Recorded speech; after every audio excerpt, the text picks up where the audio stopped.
This episode is brought to you by Squarespace, an all-in-one website creation and hosting platform that allows you to make your own website, blog, portfolio, or online store. Check it out at squarespace.com and use the promo code THUMBS for 10% off. You could replace that or with an and make multiple things. That's true. Now let's just get all the wacky pre-roll out of the way. Ba, ba, ba, ba, ba. Oh, yeah. Oh, man, jokes. Whoa. Oh, hey. I'm going to miss that old theme song, Chris, that we're going to listen to the full version of right now. Oh, true.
It's February 25th, 2014, and I thought I had something to say.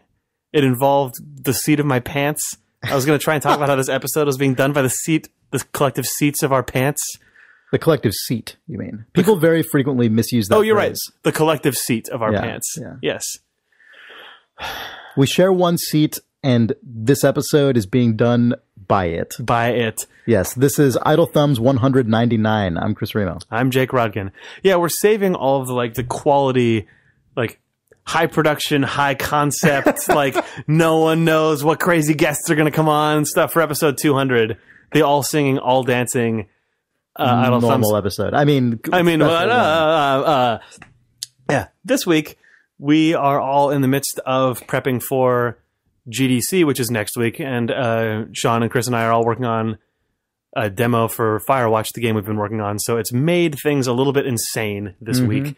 But now I guess it's just Chris and I hanging out here. Yeah, it's been a long time since it was just you and me on a podcast. I think that it was earlier today on Twin Peaks Rewatch, in fact. It was just even on a podcast. Fine. No, I think there was one episode of Idle Thumbs that we did. One with just the two of us. And people said it sounded like an awkward date, so we never did it again. We've had so much more practice now because of all the Twin Peaks That's stuff. true. And I didn't think about that, but we're actually probably better at this than we were 3 years ago or whenever we did the last one. Yeah, but now that we're talking about it, we've ruined it. I know. Anyway, so we might be, ideally, we're going to be joined by Sean in a little bit here. At some point, whenever he gets back. So, I played some Besiege this week. I know that you also played that. You talked about it already. I just touched Besiege and I just broke everything repeatedly and was just terrible at it. Yeah. And meant to get back to it, but the game that I'm working on turns out to be a Besieged analogy, but it is the crazy, horrible contraption that keeps breaking and running over me. Right. So instead of playing Besiege, I was besieged. Yeah, fair enough. I mainly wanted to bring it up just to sort of challenge your assertion that this game doesn't have the potential in it to sort of approach Kerbal Space Program. Oh, one thing to that point, what a lot of people said is the most close analogy is... I think is it Ratchet and Clank? Nuts and Bolts? Yeah, Which is that the one where you make series? the vehicles. Yeah, where you can make flying and moving cars out of square snap together bricks. It does kind of feel like that. It seems very close to that. But you're going to say that the majesty of Kerbal is available. Is it because of that GIF of the guy being spun over a Rube Goldberg machine and then launched into space on balloons? So real quick, this game Besiege, if you don't already know what it is, or if you didn't hear us talk about it last week, this is a 3D building game in which you construct powered machinery in a sort of medieval setting to lay siege to whatever your target is in each level you play. And so you combine blocks and gears and wheels and propulsion and weaponry and armor and all the connective kind of blocks and braces and supports that tie it all together. Like weird springs and inflatable things and all sorts of stuff. wings and bombs and flamethrowers and cannon and all kinds of stuff. And it starts off feeling very simple. You kind of just bolt some blocks and some wheels together and then roll forward. But pretty quickly, within the first few of the guided campaign levels, it already, even on like level 3 or 4, you're already constructing things that feel like beyond your ability to like immediately predict how they will work and if they will work and whether they will fall apart and what exactly they will do. And people have made absolutely crazy stuff already, including a machine that Jake started to describe. That tortures one guy? Yes. It's like, so generally in this game, what you're trying to do is sort of spread destruction, to take like out destroy a building or kill a bunch of guys or whatever. But there's also an object called the grabber that just reaches out and grabs whatever is in its path, regardless of what kind of thing it is. And someone made a machine that reaches out and grabs, in this case, a guy, and it puts the guy onto basically a conveyor belt of torture and dismemberment. That's just like the hand grabs him and then like feeds it to puts it in a place that he gets like sawed and then pounded, set on fire. Set on fire, like shot with a cannon at point blank range, flamethrower. And then the final thing, it just attaches a bunch of balloons to him and floats him away. Floats him away and then explodes. It's really good. Yeah. People have made some completely outrageous things to the point that it totally feels to me like with enough time, the community could make some absolutely Kerbal level what I was trying to say is I think people will be able to make incredibly elaborate, grandiose is a good word, constructions with it, but I don't think that it's ever going to capture anything near the sort of majestic feeling of just triumph that you get from Kerbal, where it's like you bring a guy onto a planet, he hops out of a ship, you can control him around to a structure that you've deployed and then send him back to another planet. Like that's, no, it's true. There's a level of scale that would be impossible to capture in this game. But in terms of just actual insane... Kerbal involves planets. Insane war machines or Rube Goldberg machines, just like the level of sort of insane machination that someone can make in Besiege is already impressive. That's totally true. In a way, it's sort of the conveyor belt Rube Goldberg destruction machine kind of points to at least one way that Besiege can be that is different than Kerbal, and that Kerbal, and I'm sure you could definitely make exceptions in either game to disprove what I'm saying, but probably the games are inclined towards Kerbal being grandiose on the grand scale, whereas Besiege, at least currently, seems to be more grandiose on the smaller, more specific scale. Where like within the confines of this like little canvas, you can like make totally larger than life things in Besiege. Whereas in Kerbal, the grandest thing you can do is to span spaces that make your extraordinary achievement like humbled in comparison, right? Besiege, like you go to the moon and you're like, oh my god! I guess one could conceivably have a giant flying machine in Besiege that you then press a button that deploy 6 independent smaller flying machines that all use the same inputs. Like you could do weird stuff with that game. Well, and I think I've already seen people do stuff in Besiege that is basically like a Kerbal rocket with staged boosters and stuff like that. Like that's already a thing people have somehow done with this game. And I'm sure that the creators of Besiege are stoked beyond belief to see the stuff people are making with this. Because as a game developer, that's always the stuff that you kind of like hope someone might do, but you could never possibly like design around or like plan for it. Because people like with enough people playing the game, they will always do things that are crazier and way more ambitious than anything you could ever possibly think of to do. Yeah. Anyway, it's really cool. And it's also very beautiful. It's a really nice looking game, as is Kerbal for that matter. I tried hard to describe it last week, and it's tough to describe, but it just looks nice. It's just for a game that is actually like the actual like objective content and the things that you build are just dirty and kind of, look like game assets. Despite that fact, the game feels just like clean, like just pristine. It does. It feels really cool. That's totally true. Except it also has just like jets of blood spraying out. And it's all about sort of the contrast of that stuff, just like splattering on the just like against the really perfect white or like light gray, like just that clean. Visually, it almost looks like an anno game or something, in that kind of like tilt shift miniature medieval world that's very cleanly created. Yeah, but then it's living inside of like what the Assassin's Creed user interface wishes that it was, basically. Yeah. Another difference, I guess, between this and the Ratchet and Clank Nuts and Bolts game. And that game is so set up around creating vehicles that it's really easy to work within the sort of like realm of vehicle, whereas Besiege obviously, like right from the start, has a broader canvas that you can paint on, which is cool in one way because people make these like crazy machines. But on the other hand, it also makes it harder to just like quickly get the thing you have in your brain up and running, because you have to do all the legwork, each from scratch each time. But it's really cool, and I'm glad that I spent a few hours with it, even though it is daunting, just as Kerbal is. I mean, you start playing a game like this, and for the game to be any good, it almost has to be daunting at the beginning, because the thing that makes it cool is the total like area of the possibility space. Yeah. And when that's big enough, once you start sort of understanding the fundamentals of how to brace things together and stuff so that your structures hold together, it's... what would be cool? Can you make prefabs in any of these games? Can you make prefabs in Kerbal or this game or anything? Where you I don't know. That would be nice if you're just like, this is my preferred like chassis for like a single like or 2-axle thing with one with a steering column or whatever, and then you just being able to drag that out. I don't think you can, but that would be awesome. That would be great.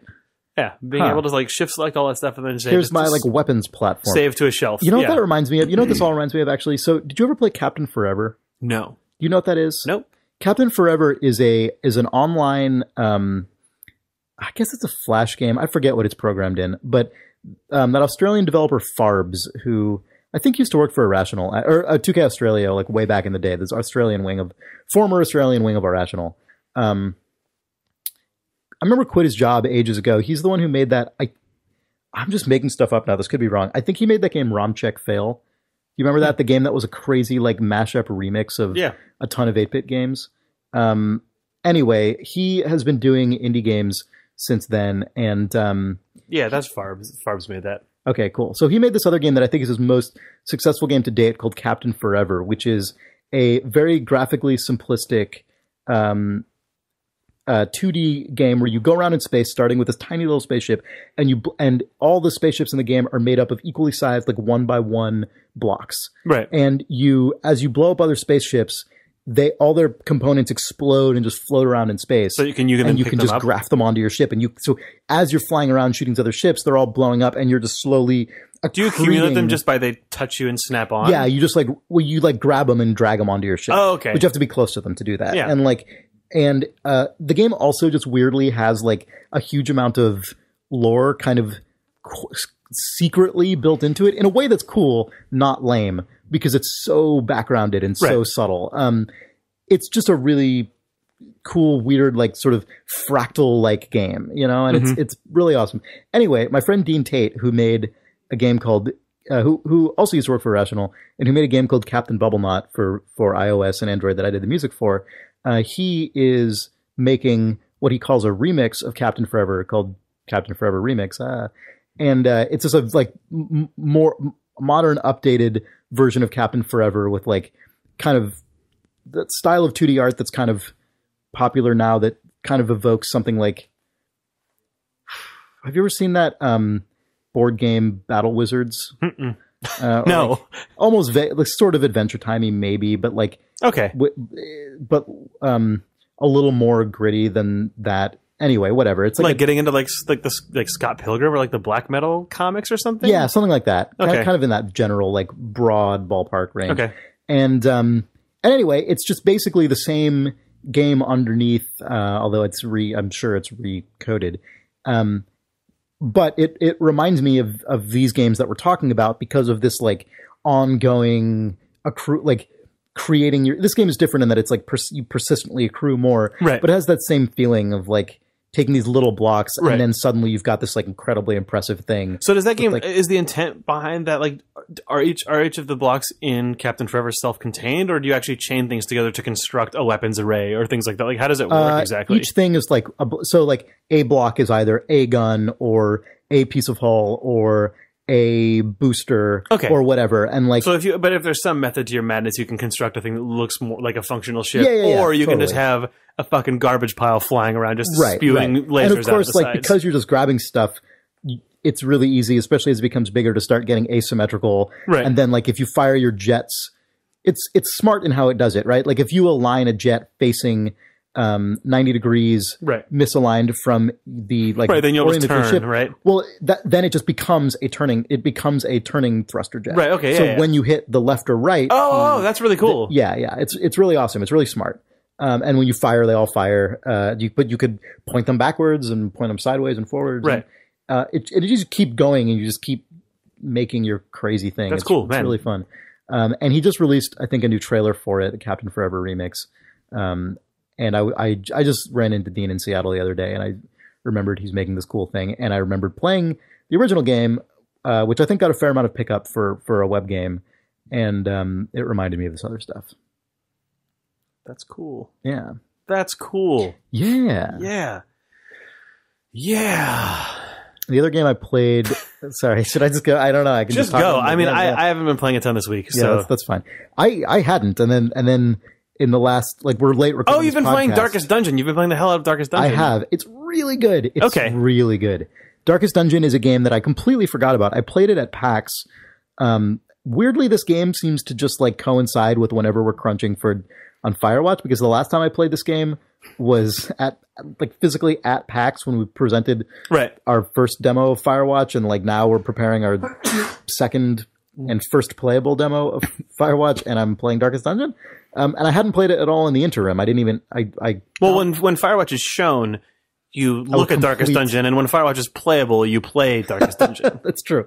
Yes. When Firewatch is done, I will finish Darkest Dungeon. You will become Darkest Dungeon.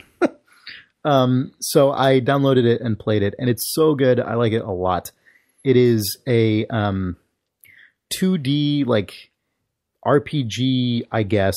It borrows a lot from other games, but I've never played a game that is in total of this format and with these exact mechanics in this combination. Whenever I look at the game and see you playing it, I can't discern what's going on because it just always looks like a close-up of 5 characters. Even just the presentation of it.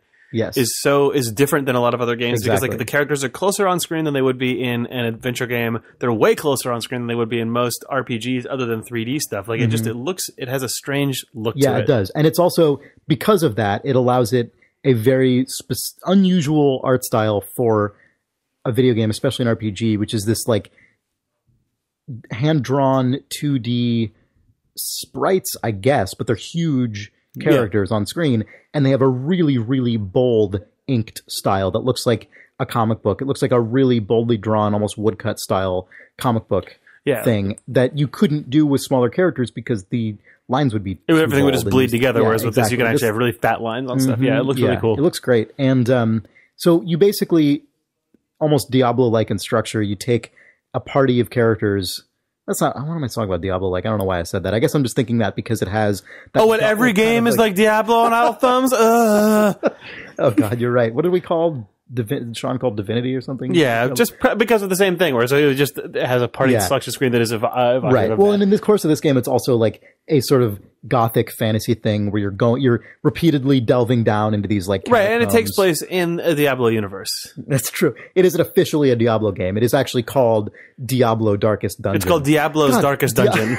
That just sounds like the Facebook's social spinoff. Yeah, Diablo Darkest Dungeon is actually just you're matching 3, and then in the background a guy is kind of fighting someone. So this game, you have a party of 4. Whenever you descend into the dungeon, into the darkest dungeon, so far only the darkest dungeon is available. The kind of slightly dark dungeon doesn't yet seem to be supported. I don't know. Maybe that's coming later. That's pretty cool. Pretty good. So you have your party of 4. You go down in there, and you assemble your party in order from right to left. So the rightmost party member is the front line. The 4th party member is the farthest from the enemies. And this is actually a really cool thing that turns a very normal turn-based style RPG combat where it's one character takes a turn, another character takes a turn, and your 4 characters and the 4 AI characters all just take turns depending on their characters, depending on the speed of each individual character, which typically, They take turn depending on the speed of each character. So it's not like your guys all go, then their guys all go. It's just any of the 8 goes depending on how fast they are. You see what I mean?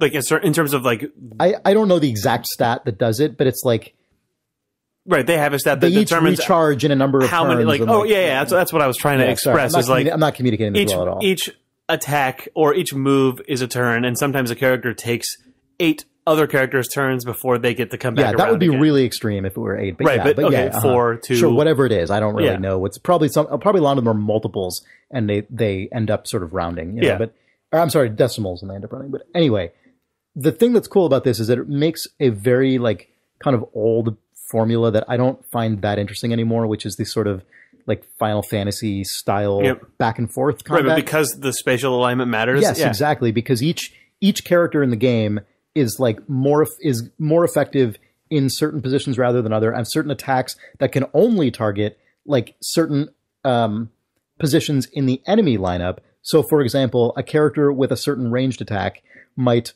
only be able to target the like third and fourth position on the enemy side, but he'll hit both of them at the same time. Or another attack might be able to hit any of the 4, but only one of them at a time. And by hovering over the ability that you're about to use, you can see like how many characters will it hit, which ones is it and sort of what are the probability, or like just then each one has its own stats, right? In terms of like accuracy modifier, damage modifier, all that stuff. That's really cool. That's actually really like, cool. it's just it's so fun. A drill down on and sort of good version of that. That's really nice. Definitely. And as you're playing the game, you're like in real time going left and right from these rooms to rooms. You basically have a top-down map, and if you're at a room with a joint, so let's say a given room has a doorway north and a doorway east, you click on the map to say, I want to go to the north room or I want to go to the east room. Right. And then you just go, no matter what direction you're going, it's always just left to right until you get there. And then along the way, there will be traps or enemies, or you'll find treasure or whatever. And like, so that's one thing. It's like the basic interaction in the game. The other thing that makes it fucking brutal, but also makes it even more unique, is this like sanity system, which like whenever someone says sanity system, right?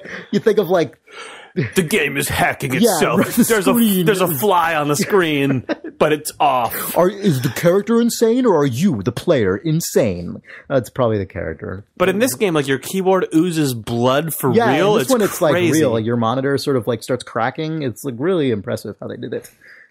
So anyway, you've gone through 3 computers playing Darkest Dungeon due to insanity effects. Totally worth it. Because you were insane and destroyed your computer. That is actually a more plausible outcome. The insanity effect actually just means being that you smash the computer on the ground. Fuck this. So it is one of those games where you can end up in a just total failure spiral, because as your characters take damage, or like especially heavy damage, or as things happen in the world that are psychologically unsettling, each individual character has their own stress meter that goes from 0 to 100. And the higher it gets, the more likely they are to develop like psychological afflictions or phobias or quirks. Or what do those things do? Is it like attack teammates or can't attack? Yeah, there's one that's like a really common one if you're getting really stressed, is paranoia, where you like won't accept healing from a given teammate because you think they're out to get you. Nice. Or like you won't do your attack that you were supposed to do, or like. And then there's some that are just like belligerent. It's not called that, but it's effectively that. Where like the characters will like yell out insults to other characters in their party. I don't know what the gameplay effects of all of them are, because there are a lot. Right. But it's really effective at making you feel totally screwed. Like it's because you just have everyone is fucked basically. Yeah. And the thing is, once this starts happening, it starts self-perpetuating, because characters that are freaked out will freak out other characters near them. And so also you have this torch that is like illuminating the space around you, and just the farther you go, the lower the torchlight will get. Right. And if you don't have more torches with you to like sort of replenish the light, the enemies will get more dangerous. The rewards will increase, but your characters will become stressed more easily and like fight worse, I guess. And it ends up becoming extremely stressful also to you, the player, as your characters are getting stressed, because you know that once this starts happening, it's like a disaster. Yeah. Is this an endless game? I don't know. That's a good question. It goes week by week. So every week there's an expedition, and also like literally every week on the calendar, like the Spelunky Daily Challenge? No, I'm sorry. Okay. Just in game time. Like, okay. Just a week a week is just the meta unit of time. So like when you complete a quest or abandon a quest, because then it's it says too next fucked, week. It's like, that's been a week. And then back in town, you can unlock buildings that your characters can like be stationed in to recover their stress, right? Which include things like the tavern and the abbey and the sanatorium and stuff. But like some characters will refuse to do certain things. So like a religious character will like refuse to go to the brothel or like get a drink at the tavern, and like you'll have But they'll go to the abbey. Yeah, but they'll go to pray in the abbey. But also in the abbey, there's like a flagellation zone. And like some characters will like refuse to do anything other than like flagellate themselves to get unstressed. And it's this fucked up thing where you put a character in there and they're like, yes, the blood. And you're like, okay, guy. Go do that. Enjoy that for a week. Just stop insulting your friends. Yeah, right, yeah. So that's a thing. It's a kind of game where it's like very simple to interact with, but there's a lot going on just kind of all over the place. And then on top of that, there's this sort of D&D, like pen and paper campaign-esque just storytelling where just the omniscient narrator will just say things, you know, in sort of a gravelly voice. And the whole introduction to the game is done with this kind of semi-animated 2D flats of this big, bold style. And it's a Call me 2D flats. 2D brother's 2D consomme. No, Yes. that doesn't make any sense. No. His cousin. Cousins share first names, as we know. Well, it's a family name. It goes back, it goes back generations. There have been a lot of Tooties in this family. Mm-hmm. So the opening cutscene is this like really boldly animated thing that reminds me of the sort of like a way more hyper animated okay, if you took like the introduction to like a 90s cartoon show like Gargoyles or Darkwing Duck, and then sort of like right, okay, combined it with the tone of like Tales from the Crypt or like Are You Afraid of the Dark or something. That's basically like what this is. The animation like production quality of that level? No, it's like the modern thing now where it is like 2D flats that are really highly detailed, but then they only animate on certain pivot points. It's more sort of like, it's just a lot of articulation. Like, exactly, and not right. like actual keyframe animated. No, it's not at all. Not keyframe animated at all. And the soundtrack is partly why it reminds me of that, because the music is like that kind of like creepy, cool, like creepy kids I don't rock. know if Darkwing Duck was the best pull, but maybe it was. I only mean in terms of just like that high, quick, like. Do you remember the end credit theme to Are You Afraid of the Dark? Yeah, I do. I love the end credits. Yeah, that's kind of like the genre of music. Where is the good cover of the Are You Afraid of the Dark closing credits theme? Like, how has a band not just owned that? It's so good. Yeah, Idle Thumb's 200 theme is just... Oh, no. Now you're setting a precedent. You're setting a bar that I will never hope to reach. That's true. Man. Our next theme. A few years ago, I, for some reason, became re-obsessed with the Are You Afraid of the Dark closing credits theme. Like, I had a bookmark to the YouTube video of, like, someone found an extended version of it. Oh, shit. Yeah. I don't know.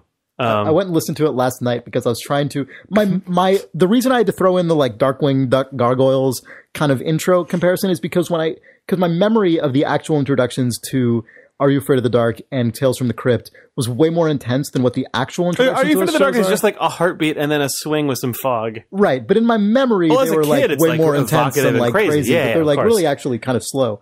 And so but then you're like, oh, what I remember is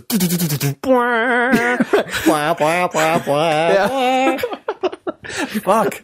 Yeah, my life is ruined now because God, that show freaked me the fuck out as a kid. And then it's over and it's yeah. Oof. Oh man. That was like a schoolyard. I don't know, because you're a few years older than I am. Was that still like a thing? Snick seasons, like the first few seasons of Snick was a big deal still. Yeah, for sure. I remember kids in elementary school, this would probably be harder to do in the age of the internet.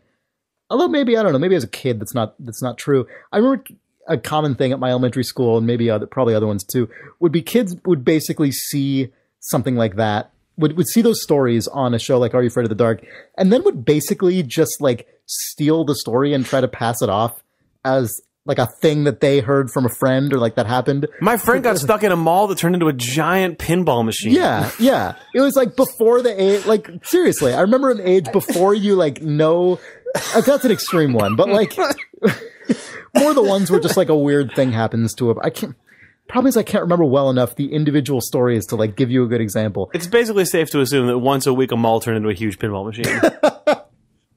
I just remember kids like finding those stories, or maybe from like Goosebumps books or whatever, and like doing just the weird thing where the memory of the thing sort of turns into the story you tell all the time, and then you kind of just appropriate it.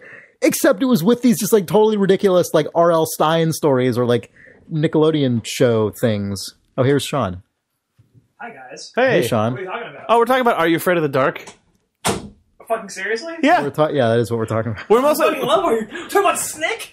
we're talking about early era Snick. We were mostly talking about the closing credits theme to Are You Afraid of the Dark? And about that episode. Yeah, we're obsessed with it. We were also talking about the episode when the mall turns into a giant pinball machine. I don't remember that. I don't remember that one either. I could hope that's Are You Afraid of the Dark. I don't know. Could you see one of those Goosebumps you read? I never read Goosebumps. Oh, you were I read R.L. some Stine, Goosebumps. teen slasher books. I didn't read any of that stuff. Fear Street. You're a Fear Street kid? I think Fear Street would have been too late for Jake. Oh, really? Oh, man. I like don't started even to know learn what about. Fear I started Street- to learn about like heavy petting because of Fear Street. I don't remember what series of, like, I think that the last like series of books that a kid read that I remember reading was My Teacher is a Space Alien. Oh, I never read those yeah. ones. I read those when I was in elementary school. Yeah. Yeah. Anyway. Hi, guys. Hey, Sean, how's it going? This episode is brought to you by R.L. Stine. We got those. We got those ads already done. God, if only this episode had been brought to us by R.L. Stine. Call us, R.L., please. R.L. Stine is still around. And did you guys see this thing he did several months ago where he like told a ton of like horror story tweets? Where he posted like... Wait, he's posting Twitter chillers? Yeah, R.L. Stine is basically posting Twitter chillers, yes. Interesting. Except they weren't that good. That was what was a bummer about it. Is I'm like, oh, these are actually just kind of lame. Goosebumps was probably also kind of lame, but like in my memory, it was really scary. Hashtag tweet bumps. Do you think with the advent of internet acronyms, if R.L. Stine is approached at a convention and somebody goes, oh my gosh, are you R.L. Stine? He goes, yes, IRL. Hey, you guys want to take a break? Yeah, it's been good having you on the podcast, Sean. It's been great. Video game. Chris, do you love web pages on the internet? I love them. I make them. I look at them. That's the two main things That's that one mainly what does. you do, yeah. I ignore some of them. Right. Yeah. Usually because they're like ugly or they don't work well or they're crappy on my phone. They don't have awesome goods to procure. Those are all reasons I might ignore a website. Right. But if a website was made with Squarespace, a really an all-in-one, easy-to-use platform for making websites that look nice, are responsive, and let you do things like post things you've made, sell things, set up a thing for your business or a blog or something, then you'd probably look at it. I would almost certainly look at it. Yeah. I would not ignore it. You'd In fact, consume as someone it, you'd who devour it. as someone who makes websites, it's a good. I would call service. Squarespace. It's a good. You can make a store in it. You can make a blog in it. You can make a portfolio in it.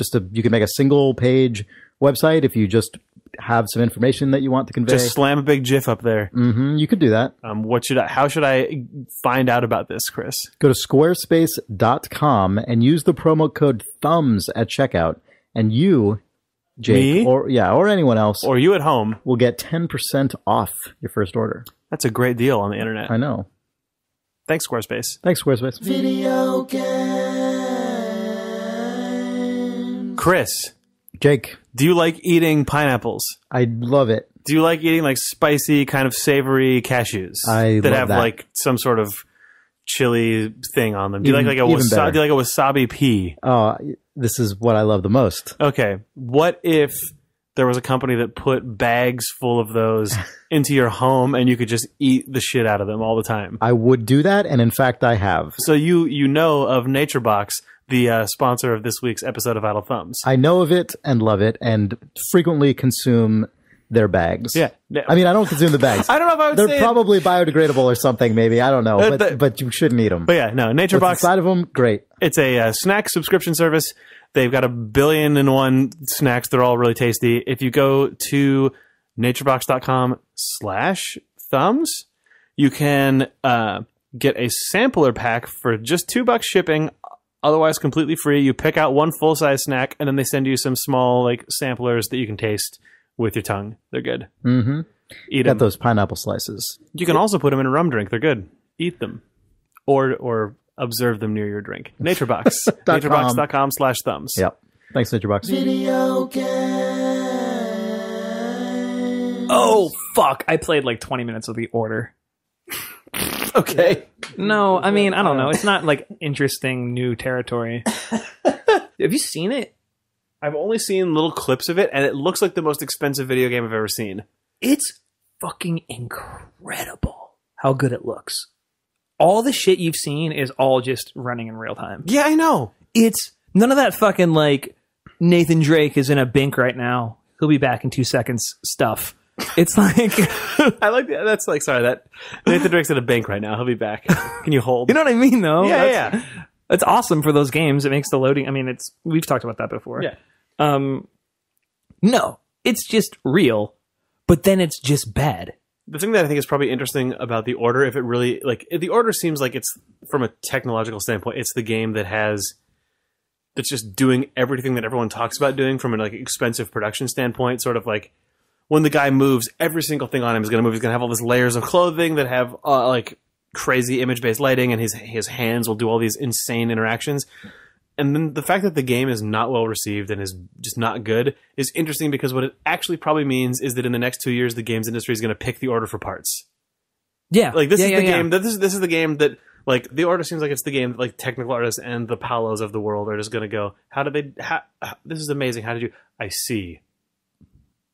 Okay. If somebody made a good game, like just I shouldn't say a good game. If somebody made a compelling game that had the like just sort of the moment to moment fidelity and attention to detail of The Order, it would be that's it.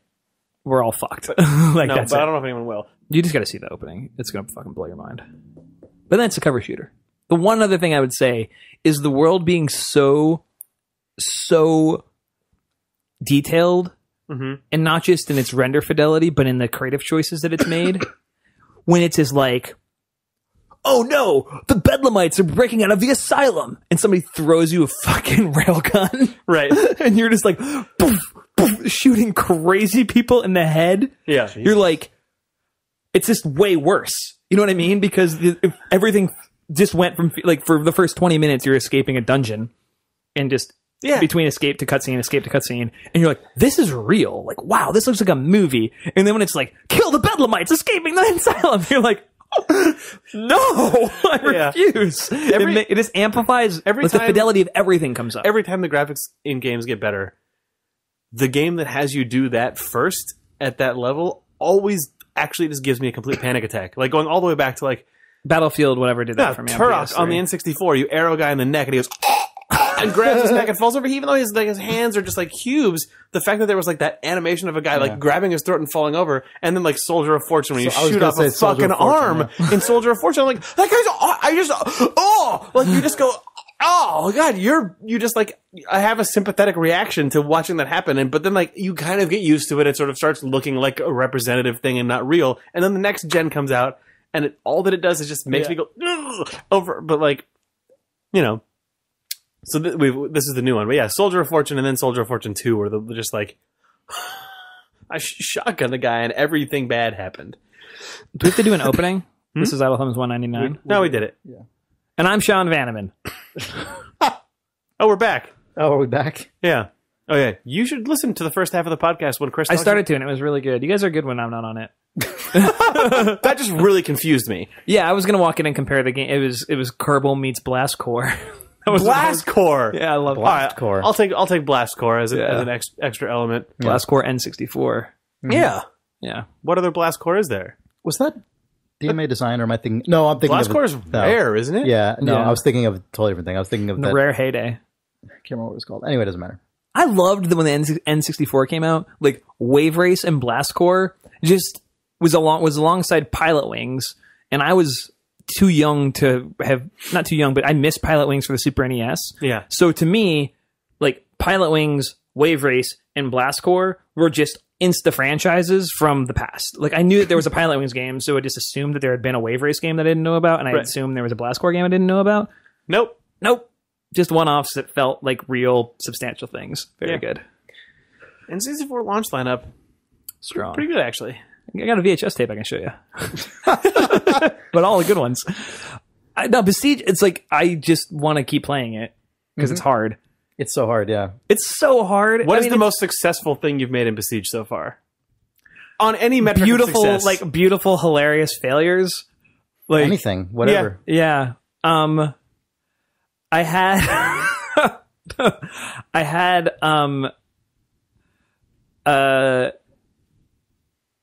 I built what I thought was going to be an airplane. Mm-hmm. And then it couldn't take off. But I had armor all around the front of it, and I had a cannon on top of it on a wooden pedestal. This is like early on in the game. This is just me learning how everything worked and like how intense everything was. Like, this is my Kerbal moment of realizing this shit was real. Is hitting play, all these arrows light up my thing, but they bounce off some of my armor.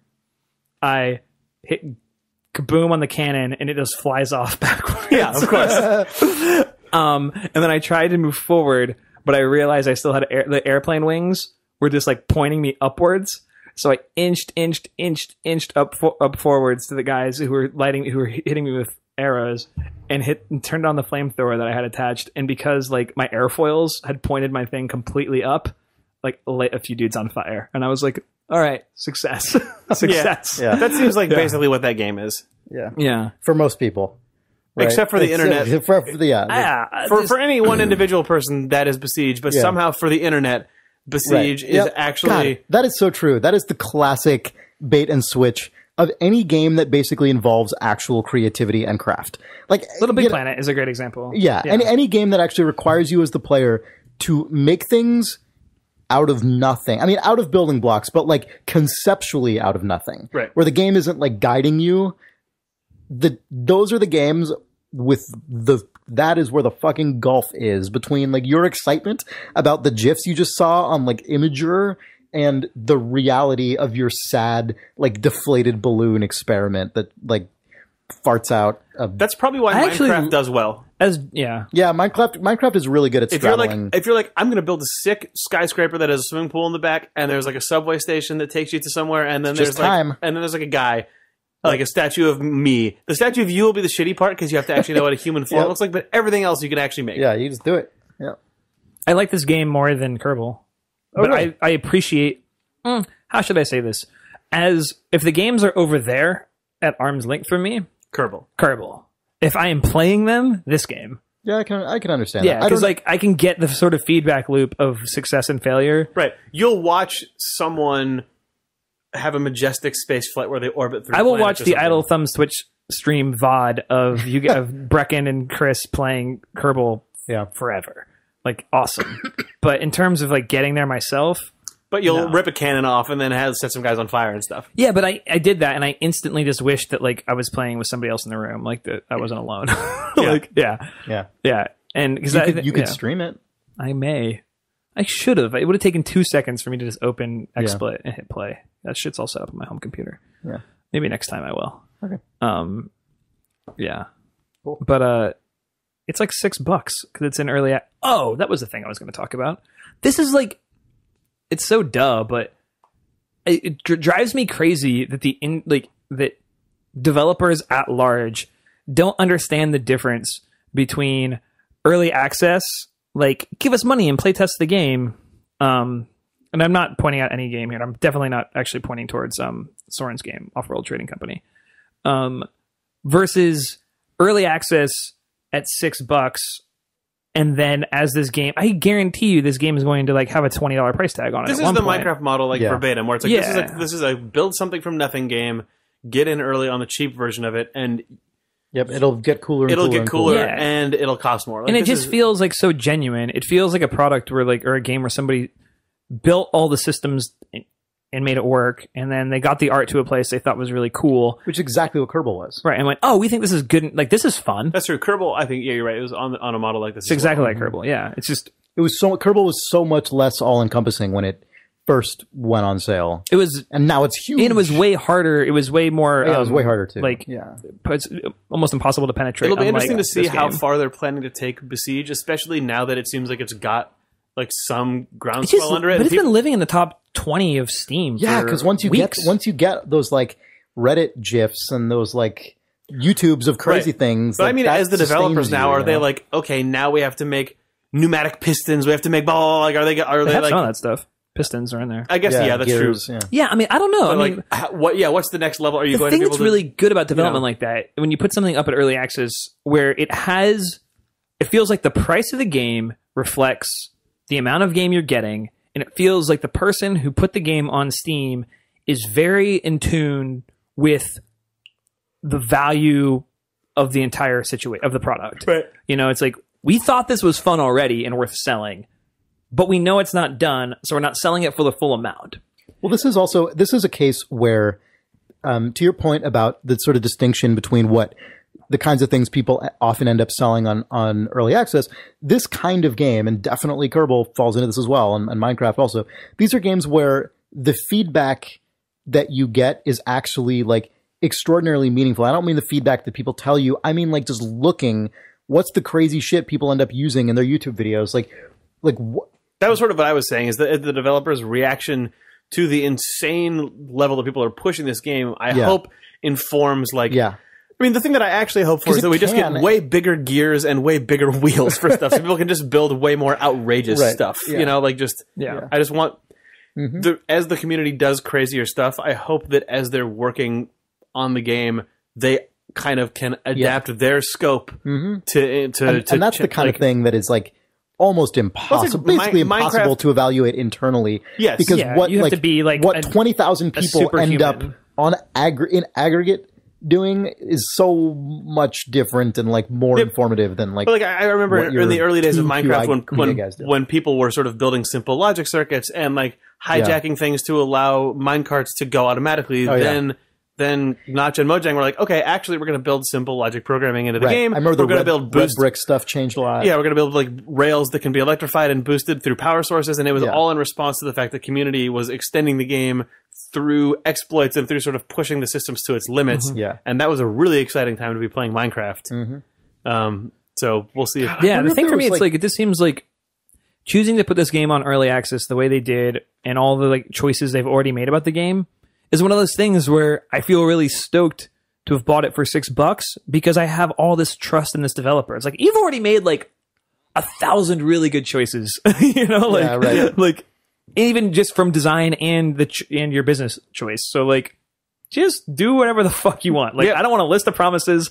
I don't want a list of features that you like. Just, I just want to keep seeing it sort of do grow. You do what you're going to do, and I'll be surprised by it. You know, that's how I generally feel. Yeah, it's a good feeling. Yeah. Reader mail from readers? Yeah, let's do reader mail from you, the readers. Shane... Oh, I thought I was going to say Sean. Sean Vanneman says, if you have a question... Please write us at questions@idlethumbs.net. Yeah. I love when people write stuff, and like it sort of ebbs and flows, but like, please write us stuff. We read all of it. Oh, yeah. Sometimes we get a lot, and sometimes we get a lot less. I feel like lately it's been a little bit more thin, so just write us weird shit. Write us questions. There is nothing better than a articulate and surprising and concise 8 sentence, 2-paragraph question email. Yeah. That makes us all go, huh. It's the best. What does it make us do? Huh. So this is a very, I like slept much this week. practical question. Shane Trewartha writes, "Hey Thumbs, so I don't know if this counts as a question, more asking you for advice. I've been working in the game industry in one way or another for close to a decade now, and I live in Australia. I have done my whole life, currently in Melbourne. This makes it pretty difficult and expensive to visit GDC. I've been to GDC once in 2012. On that occasion, I was starting my own business with the intent of networking, blah, blah, blah. That whole venture has gone south, and I'm not in that mindset anymore. But I find myself with a rare opportunity to attend GDC again this year. My question is, what would you recommend to someone... Book your flight. What would you recommend to someone from overseas who rarely gets to attend GDC, but has no specific agenda there? I'm not there to strike up deals or put the hard sell on people. I just want to soak up the wonder and energy of the week as efficiently and memorably as possible. If you have... So here's a bonus question. Bonus question. Shit, I was going to answer that one, but let's... Do you guys have any stats on how many of the episode titles are quoted from each one of you? I'd be curious to see what the ratios are. Potentially also adjusted for percentage of episodes actually including each cast member. Anyway, love the cast. I've been a weekly listener since about episode 4 or 5. It would make my decade if I ran into any of you at GDC. Cheers and thanks for the best entertainment on the internet. Shane Trewartha, Melbourne. Well, there's going to like a whole 5 years left in this decade. So unless you're going from 05 to 15, and then I just want to hold out hope that seeing me like get mustard on my shirt from a fucking ham duet isn't the high point of your 10 years. Yeah. For GDC, I think if you have a pass to actually go to the conference talks, which not everyone does, but if you do, It's expensive. it is expensive. If you 4 figures expensive. if you are in a situation where you have paid hundreds of dollars or the early access is like $1,000. if you've paid over $1,000, Yeah. but if that is the situation, the easiest route for me to an enjoyable GDC is just go to the design track. Don't go. design track is by far the most general interest. Yeah. And you like it's not like that's also like you get like cheesy design Rockstar panel stuff, but that's usually not the most interesting stuff. It's just like look at the design track, look for things that sound interesting, or look for people who have worked on games that you have played and enjoyed. A lot of the other tracks are way more technical, so if you're interested in that, that's great. But if you just want to hear people's crazy personal sort of theories or ideas behind why they made the decisions that they made inside of their games, you'll get a lot of that out of the design tracks. And more recently, classic postmortems have shown up, which are really cool. Yeah. Those are a great balance of kind of just pure entertainment and actually useful, interesting knowledge that you can apply to your own work. Yep. And I would say that extends even beyond games specifically and into just sort of creative work generally. Yeah, hearing people who made like an amazing landmark game 20 years ago come in. Sometimes by accident. Yeah. Or that game wasn't landmark, but they are now a landmark person, like Bungling Bay, for instance. Oh, yeah. Like those Will are Wright did one on, what is the Raid on Bungling Bay. Which was a very successful game, but it's not like we're not talking about it. But it was the story of But how it was a hit at the time and no one remembers it. Yeah, it was. But that talk was sort of the talk of the creation of that game and how making all the AI simulation elements in it became more interesting than the game. So it turned into him making SimCity, even though it was a way more classic, like top-down combat. Yeah, it was like a top-down shoot 'em up, basically. Yeah, Yeah. Man, that but with a fully simulated enemy, that, simulated constructing factories and shit. Like, Yeah. why would you need to do that? Anyway, that eventually became the seed of SimCity. yeah. That was an amazing look into like how you can sort of figure out what is not just cool about the thing you're making, but what's actually like personally interesting to you, and like having the self-awareness. Peter Molyneux's talk about Populous was also that was so good, fascinating, and I think was probably that GDC talk probably is what birthed 22 Cans, which is now depressing to think about. Yeah, you're probably right. Actually, can I interrupt this answer and can we just like very quickly? And if I go too long, because the forums. Yeah, I want to talk about the Peter Molyneux stuff we talked about last week, and about how right we were, without question. Everyone else, no, whatever. No, sorry. No, I want to really make it clear that like I do not mean to come off as, because I am not. So you're a Peter Molyneux apologist, 100%. No, I really don't want to create that impression. And I also don't think that people should only softball game developers. I think that's ridiculous. I think the notion of like being on team game developer and being annoyed when any game developer takes any shit for anything is garbage. And like, I totally don't support that. Like, I want to make it really clear that the only things I was actually meant to object to last week was the like what I saw as a counterproductively badgering tone. Yeah, I agree with you. 100%. In that Peter Molyneux interview. That's it. I think we may have drilled down into that so far that we probably came off as overly defensive. Yeah, we're talking about that one specific thing. I'm absolutely not saying that people should just like excuse bad things or that Peter Molyneux is for some reason like immune to criticism or should be free of blame. No. That is just the obviousness of the reality that we live in says that is not the case. All I want to say is let off on fucking Mollyneux. He's a great guy. He's just like Uncle Peter. He's just so nice. Anyway, Chris, thanks for clarifying that. Because I really thought that you were a Peter Molyneux apologist. By which you mean you think Peter Molyneux should apologize? That's true. For Populous. No, Peter Molyneux apologist. Populous. Oh my god. Fuck off. All right. I'm a populist. I apologize.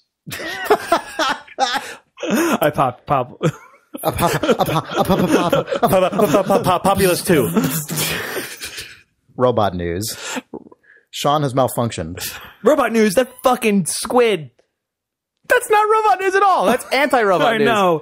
Squids or octopuses are all God about made the that. best robots. Squids. It's octopuses. Octopus. Sorry. Fuck squids. God. Yeah, fuck a squid. Who Yeah. needs fuck a squid? Who needs a beak when you can escape from a cage and steal a fish, then go back to your cage? That's a classic octopus move, though. Yeah. Like there are multiple reports, I believe, at this point of aquariums that are like, our fish just keep dying and disappearing in the night. I don't know what's up.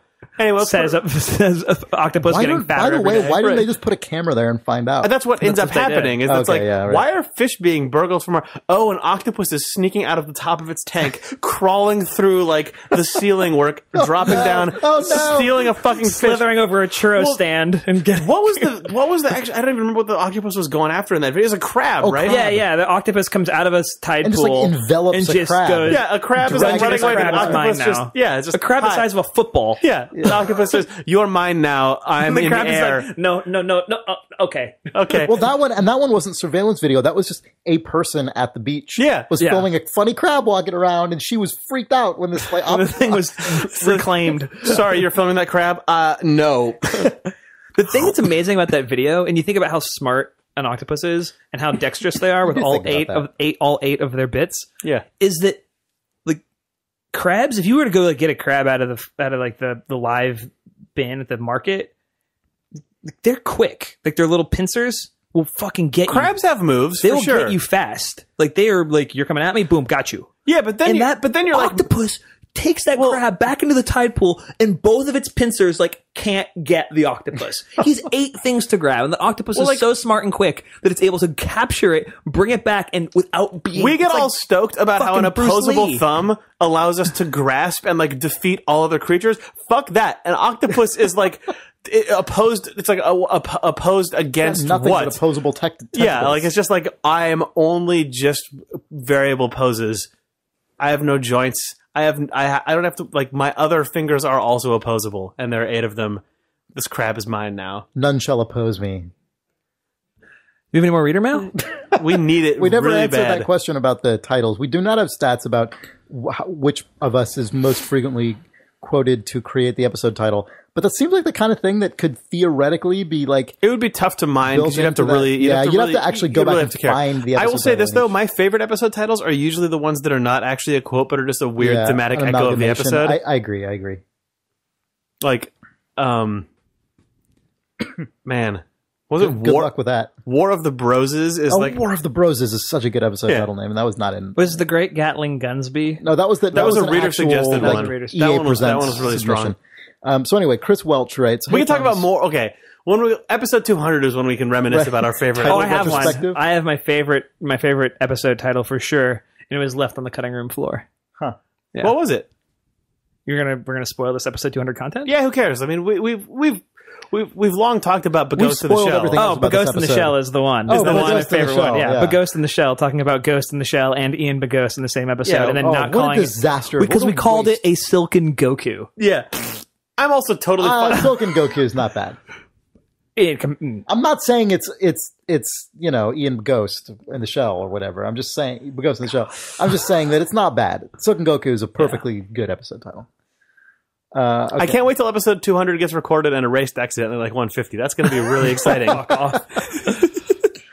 Chris Welch writes, "Hey Thumbs, I picked up a Wii U having never owned a Nintendo console before. Yeah. I've been making my way through Captain Toad's Treasure Tracker. Fuck, I haven't played that yet. I own it. The platformers I picked up growing up, Crash Bandicoot, Spyro, Croc, all had at least a vague sense of progression. And Wait a minute, Chris. Is this going to be a segue into Gex? Oh my god, it wasn't going to be, but it's fucking going to be now.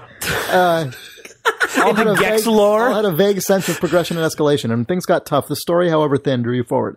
Captain Toad is very different. The framing narrative is super weird. One of the Toad gets kidnapped by a bird. You play a bunch of levels, force feed the bird a turnip, and the credits roll. After that, you are sent back to the start screen, and Captain Toad 2 appears as a new game option. The same opening cutscene takes place. You go through a couple of levels, encountering the same bosses and cutscene with minor cosmetic changes, and the credits roll again. We're currently through 3/4 of the way through Captain Toad 3, and while the game is fantastic, the lack of even a basic through line is driving me bonkers. I have no idea where I am, how challenged I should feel, and I know the ending already because I've seen it twice. What is this game? This is the being John Malkovich of games. This is my favorite Nintendo mode. When Nintendo goes into this mode, right? I know what you mean. Of creativity. Yeah. This where is it just ends up becoming like a Dadaist. It's like, basically like they're just like, well, they justify it by being like, well, we did make Super Mario Brothers 2. Then when Nintendo does this, it's basically Dada meets consumerism. It's like what happens when Nintendo goes into this mode where it's like they use all these tropes of like entertainment, profitable product, but then they attach it to this just like weird sensibility. Right, where you're just like, I'm playing Captain Toad 35 and I have fed this bird 35 turnips. Yeah, exactly. Or so I anticipate after the 34th that I fed in Captain Toad 34. It used to just be one continuous game, but right before it went out the door, somebody played Desert Golf. Yeah. And Miyamoto sent it back. Guys, wait. So from the sound of this, the latest Mario games have a similar structure. What?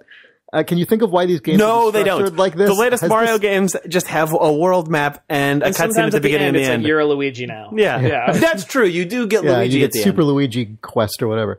Has this structure existed in previous Nintendo platformers, or is it a recent trend? Cheers, Chris. I think the notion of beating a Nintendo game then getting the second quest that is effectively the same game, but with new challenges inside of it, like that goes back to Zelda 1. And having that be like tertiary to any sort of through thread of story or anything like that. And then like you said, a lot of the new Mario games have a main storyline that you beat and then you get Luigi, but it doesn't then have the exact same cutscenes and stuff. But there's always just a little crumb of weird. Even in the most like Mario 64, very literal game. You go into these magical paintings, whatever, you're in the castle, it all makes sense. But there's still like when you get all the stars, you meet Yoshi on the roof. Like, why is Yoshi on the roof? Right. If you like do the crazy quad jump wall hack, you can get to him before that. You know, like, why is Yoshi on the roof?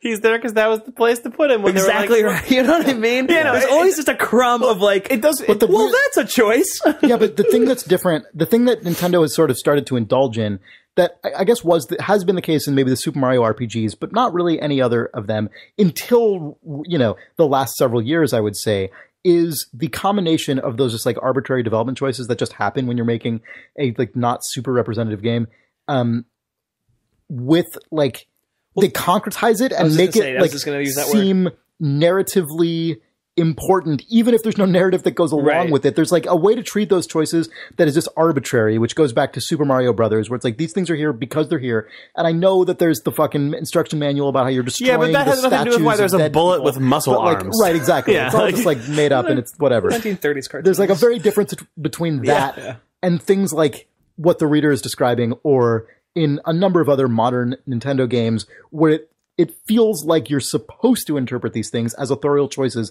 instead of as arbitrary realities of some whimsical world. Right. Yeah, or like tertiary weirdness. Yeah. The fact that the arbitrary and the tertiary have been like codified as a style in this game is pretty fucking good. Yeah. It feels like the way that you do a New Game Plus when you're done. You're like, I got the stuff we just had it laying around, so we threw it in.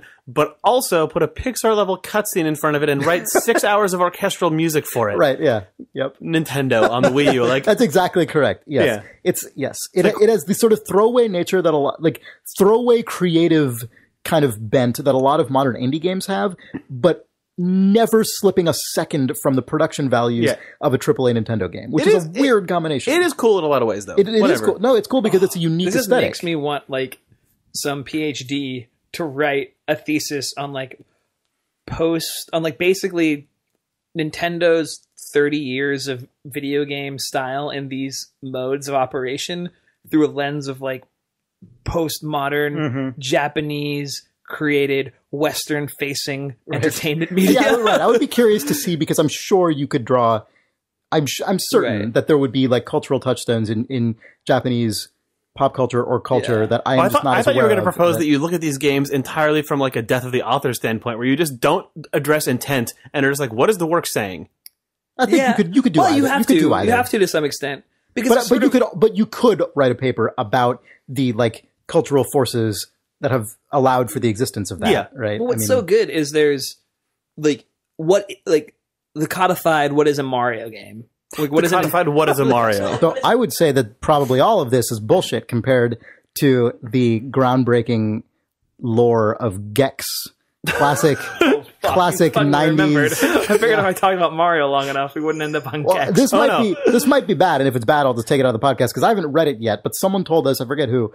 Maybe It might have was been Zach. Ollie. Or no, it was Ollie. Yeah, it was Ollie. Told us to read the backstory to Gex, so I'm going to do that. So Do you guys remember Gex? I had Gex as a kid, and I had it on PC. And did I talk about this last week? I can't remember. only a little bit. Yeah. Yeah, I had it, and it was a platforming game, and I could sort of intuit that it was kind of like almost an off-brand platformer as compared to something like Mario. But I still like I also had Jazz Jackrabbit and like games like that. But I still loved them, and I thought they were like super fun, even though they were this kind of weird PC take on like a mascot platformer. And I didn't even know until recently that Gex was ever a console game. I only played it on my computer. Guess it was on PlayStation as well. So anyway, Gex is a lizard of some kind, a gecko. Imagine the gecko. Yeah, but like with sunglasses, probably, as I recall. If the gecko. Yeah, Gex was like a sassy '90s animal. Yeah. If like the gecko. I think he has a leather vest as part of his costume. That No, he's like he's naked. naked. He's a naked gecko with glasses. Oh. So Gex and his family live in Maui, Hawaii. His mother raised him and his 3 younger siblings while their father worked for NASA. What the fuck? Gex's hobbies include spending time with friends, surfing, playing the ukulele, and throwing poi parties. One day, Gex's mother gets a phone call from NASA explaining that Gex's father and 10 human volunteers died when their rocket exploded on the launch pad. According to the manual, the explosion was caused by a Band-Aid floating in one of the fuel tanks. So, like, in this cartoon animal game, 10 human beings died on a launch pad because of a wacky gag. And Gex's lizard father. When the patriarch was exploded. Soon the in a gecko tragic family's accident. carefree life is shattered when Gex bottles up his emotions and takes refuge in front of the television to get over the tragedy, only to become obsessed. 3 weeks later, he becomes addicted to TV. After several unsuccessful attempts to get Gex to stop watching TV and consulting with a minister and friends at work, Gex's mother decides it is time for a change. The gecko family moves to Encino, California. Gex's TV is taken away and he flees from home. After several months of living on the streets, Gex inherits an enormous amount of money. What? He moves back to Maui to live in a mansion and buys the world's largest TV. Well, what is... Well, what? Just the idea of... I mean, fuck. If I moved from Hawaii to the Valley and they took my TV away, I'd run away too. Yeah, no kidding. You would then, after living on the street, you come into a lot of money and get a mansion to buy a huge TV. Is this all in the manual for Gex? Or is this, I'm not sure. Is this story content in the Yeah, game? I think this is like Is it like assembled level from- 3, Encino? Oh, this is like the story of Gex's life over multiple Gex games? Well, and I think some of it's from the manual and some of it's from the game. Is this how heavily cited is this? I don't know. While watching TV one day, Gex swallows a passing fly, not knowing it is a miniature transmitter. Moments later, right? a huge hand shoots out of the screen and grabs Gex by his neck, pulling the young gecko into his own TV. The cold claw belongs to Rez, the overlord of the media dimension, who intends to make Gex his new mascot and conquer the world. Gex traverses through the worlds of the media dimension based on different genres. The Cemetery, horror films, New Toonland, animation, Jungle Isle, adventure films. Okay, this is just a video and game Kung now. This is- Fu-ville, martial arts films. Gex is teleported back to his home in Maui and looks back. His last words in the game are, "Hey cool, I wonder what's on HBO." That's the story of Gex. I don't know what to think about it or say about it. I don't either. I'm confused. I have no context by which to digest that. Yeah. So I'm really happy that the only proper nouns in this entire story are Gex, NASA, Encino, California, Maui, and HBO. and HBO. Also, Rez, the overlord of Rez, the yeah, media sorry. dimension. I was trying to think of now, like real world proper right. nouns. Sorry. Yeah, yep. So, okay, now that we've versed you on this lore, it's worth pointing out, a lot of people might know this, but apparently any and all comers can now pitch a Gex game to Square Enix, the owners of the Gex IP. Just so if that sounded like fertile ground to you, Square actually has like a community open pitch center now, and if the thing that you make is appealing, apparently this is so. Hold on. I read for a 10% licensing fee. What are we talking about? Sorry. Gex 2 involves... Wait, 10% of what? You get 10% of the gross? I think they take 10%. I don't really know. I gotta make the game. You have to make a Gex game. Oh. The world of Gex is... When's Firewatch done? We should... Yeah. Gex Origins, the story of his dad. Involves Gex, like, being hired by, like, the CIA or the FBI or something. Yeah, I remember that one. To assassinate Rez and then hide his body with Jimmy Hoffa and Spuds McKenzie. Incredible. That, like, 90s dog in sunglasses. Yeah, I don't understand this at all. Yeah. It's so weird. I feel like we're more than done with Gex. Also, Rez is Gex's father somehow. 2 of us. What? Okay, Chris, we have to stop. We have to stop talking about Gex. Sorry. Where do you go from there? Well, thanks. Was that Chris who wrote us in about Gex? That was Chris Welch, yes. Yeah. Oh, actually, I think we got to go. Sorry. Oh. The studio is needed for man, we really have to go. for Yeah, other it's true. people. Anyway. Yeah. Well, thanks for listening to this strange encounter. Episode 199 came in the middle of Firewatch Crunch. Episode 200 will be a gallant affair that you'll want to share with one and all. And you should do that. Yeah, you could recommend us to a friend. You could give us a rating on iTunes. I didn't know if that was a tea into me or what. Tossing. Sorry, I dropped the ball on that. Our website is idlethumbs.net/idlethumbs. You can find us on Twitter @idlethumbs, on Facebook at facebook.com/idlethumbs. We have a store. We sell some stuff on it at store.idlethumbs.net. I don't know. There's some stuff on there, I guess. If you're interested in other podcasts by friends who we've kept out of this room by recording for too long, you really should check out Video Games Hot Dog and the Kingdom of Loving podcast. They share this room with us, and this episode was hogging their recording time. So go check out that podcast. It's and great. you would be doing us a huge favor by going to their incredible arcade game convention called ZapCon. It's going to be held in the Phoenix area. April 18th and 19th. April 18th and 19th. It's really awesome. Tell ZapCon. Zach that you heard about it on Idle Thumbs, and then give him a big hug. And tell him I say hi. Then give him a big punch and say that was from Idle Thumbs. And then give him a hug again. Yeah, to make say up sorry for for the punch. Yeah. Anyway. Tell him the punch was from Peter Mollyneux. ZapCon, it's the best. He seems like a pacifist. I don't think he'd ever hit anybody.